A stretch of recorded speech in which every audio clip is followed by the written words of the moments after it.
Guys, you know who's up next, you know what's up. Thank you guys, thank you everyone, and this is really cool, this is really special. It's not just about setting the goals, but about execution. It's about achieving goals, it's about being bold and believing that being possible is possible. And that's why we're here. And this next man is a representation that it's true. And this is one of the hottest speakers of today. Everyone was waiting for it.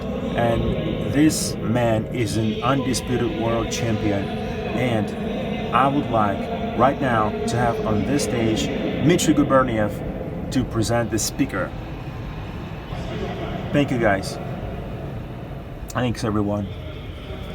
So, St. Petersburg, how you doing guys?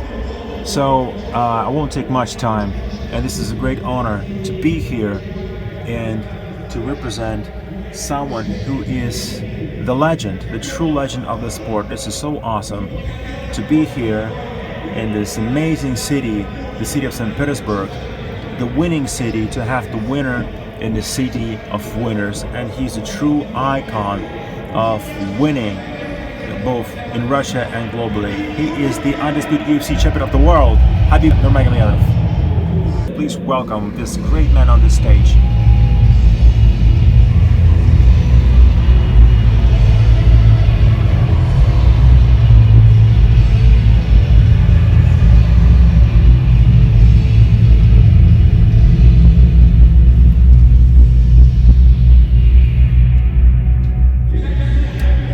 Okay, Hабиб Nurmagomedov, welcome Hабиб.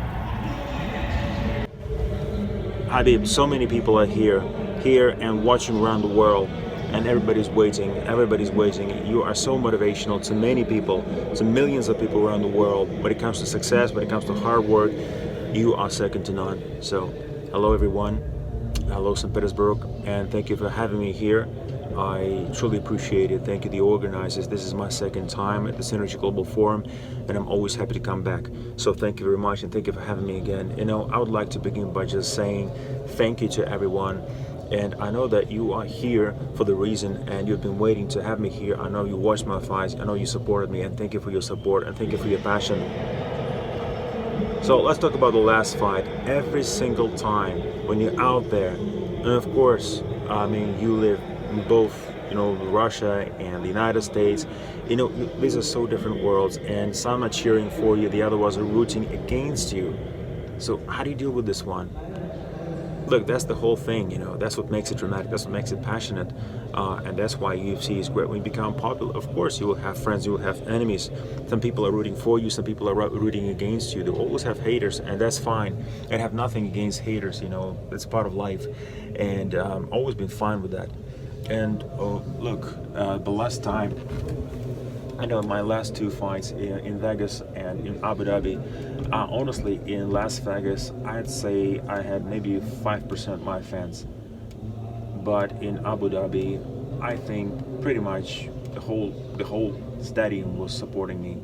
Everyone was my face. So this turned around so quickly, and it's amazing. And my popularity went up just so quickly, and things changed really quick. You never know. So I take it as it is. So if you're a fighter, you're supposed to be a fighter in the cage and in life and business, whatever it takes. You have to be ready that there will be challenges in life, and you never know. So I believe that I'm ready, and I believe that I'm ready, so I take it as it is. And I actually quite comfortable when I have haters, and when I know that I have to prove something. It's because, you know, when everybody's cheering and everybody's against you, and everybody's rooting against you, and maybe they have different favorite champions, so you just want to prove them wrong. That's my whole point, is proving them wrong. How do you say it? It's about, you know, courage, and you want to be bold. It gives me this passion to be bold. This gives me energy because I want to prove them wrong. And I remember, you know, the Abu Dhabi fight against Dustin Poirier, and quite honestly, I thought that I will feel that energy, just like the haters' energy and the people that are rooting for Dustin. But I mostly, you know, found massive support. You know, every time with my previous fights, I was booed and all that. And this time around, when I went out there, I felt so much pressure. I've never felt so much pressure. it was really hard for me to fight, because when everybody's cheering for you, you feel the pressure, and I see all these friends and family members, and I see all these people from Dagestan and from Russia, and everybody's rooting for me, and I looked everywhere, and I know these people, they're my friends, and you feel this pressure. It's almost like there's nothing to prove in a sense, and it's very hard to impress because everybody say you're the winner. So I felt like a very weird pressure inside. But against Conor McGregor, I felt so much better, because I knew that I'll be booed. I know that there's so many Irish fans, and I had to prove them wrong. I had to make it right, and I was motivated by this energy. Okay, but Habib is talking about a very interesting thing, by the way.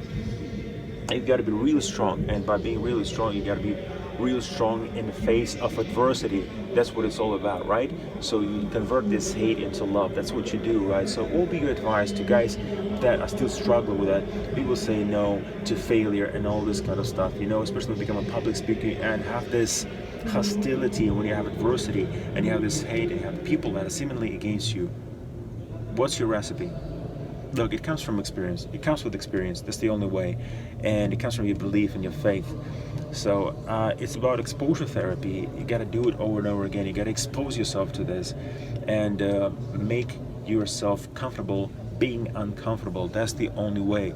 That's the only way really to get, you know, used to and understand that this is part of life, and to be better and perform better and better in the face of adversity. Well, let me give an example. For instance, the way I do it, for instance, you know, every time I do it in the gym, you know, I work on my weaknesses. I try to position myself in the most uncomfortable way, so that when I go into the cage, in the octagon, I can perform, you know, already, you know, at my best. And the same goes for your personal life or your business life. You know, of course, I'm not really a businessman. I'm more of a fighter than a businessman, and I have never maybe done what, you know, really successful businessmen have done, but I try to play the exact same approach, and this is very important for me. But when it comes to fighting, you know, especially during trainings, you know, we on purpose try to find the most difficult conditions. So where does your motivation come from? Because I was just wondering, because we do understand that you know, your failures actually make you stronger. Sometimes it's just so enticing when everybody's saying you're the winner. When everybody's saying you're the winner, what do you do about that? Look, in the past, I thought that this is the motivation. I thought that my motivation would stay the same. It turns out that it was wrong. Every year, I see that my motivation changes. Every time it's different. So in the past, I was truly motivated by just to compete and to be the best.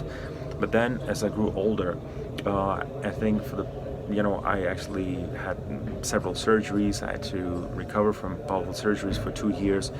So I tried to come back to octagon. I failed every single time.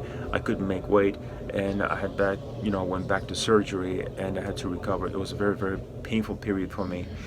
And as a professional, it dawned on me that, look, here's me recovering from, you know, my spinal surgery or leg surgery, and I understand that, you know, my other guys, they're, you know, winning, they're fighting, and they're training. I'm not doing anything. I'm basically trying to recover, and that is something that's really, really difficult. So you need to change your mindset when you're just recovering. What about your arms? Your arms are still strong, and especially, like, did it discourage you? How discouraging was it? Well, speaking of discouragement, it's tough. It's tough when you're thinking, well, maybe, I mean, I don't know, maybe it's God's will. Maybe I started doubting myself, like maybe I should stop doing this, or, you know, start doing something else in my life. But I have my father, and my father is always on my side. And my father told me, look, Habib, you gotta be strong, and that's why there's life. Life is challenge, and the challenge is meant to make you stronger. The life is meant to make you really strong, and every time you want to sidetrack, you know, you gotta do the opposite. You know, well, you know, don't rush. You'll get back to normal. You'll be okay. You'll come back from the, you know, adversity and the injuries. You know, just do your thing, and you will be back to winning.